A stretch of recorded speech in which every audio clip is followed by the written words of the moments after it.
Twice this week, I have talked to some of you, and so we just leave the specifics unidentified. And you are involved with some people who wanted to tie into principalities and powers that, in my estimation, are beyond our maturity, beyond our purview, actually beyond our ordained realm that we're given to govern. At least how we're given to govern over it. And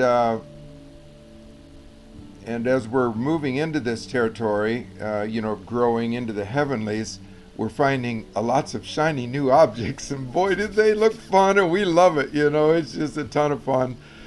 And if we're not careful, we can go chasing one down and then find ourselves overextended and overexposed. And so we've talked about this a little bit before, that we've determined, at least for now, we're only going to be blessers. But a couple of the entities, this week were long-time, deep, dark, established strongholds in our society. That's one. And another one was the injustices or offenses that may have been created by some movement. Again, I'm just leaving them unnamed. And how, one person, a couple of people wanted to go and redo those offenses.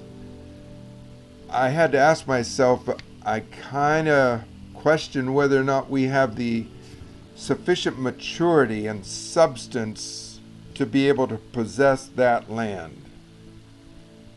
Because of it wasn't just one or two people who created the injustice, it was a decades-long movement. And so I think that for now, it'd do well for us to just stay in the heavenlies and do our stuff from the heavenly places.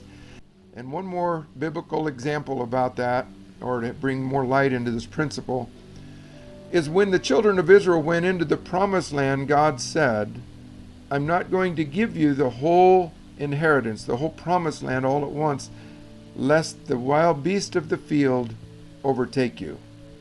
So in other words, if you try to possess more than your maturity allows, you open yourself up to a backlash that you probably won't even have a clue what happened and why it happened.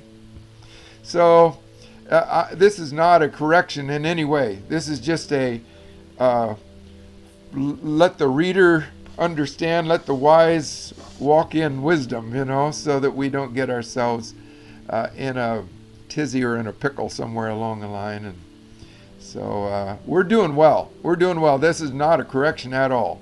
In fact, the two people I talked to this week, both we were, I think, all in total agreement. So this is not a correction, not in any way, but it is kind of a heavy subject that we want to definitely hold in tension as we move into new territory.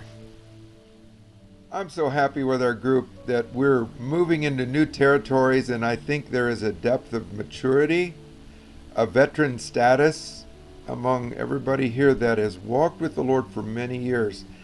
And we've all gotten our tail in a bind. We've all taken our dings and our hits and our fender benders. It's like, I don't want to do that anymore. And the cool thing is that we're approaching co-ruling with God with I think, a healthier, more mature approach. At least it's commensurate with our maturity level now. And the good part is we've got evidence and fruit to show for our efforts. And I just love that big time.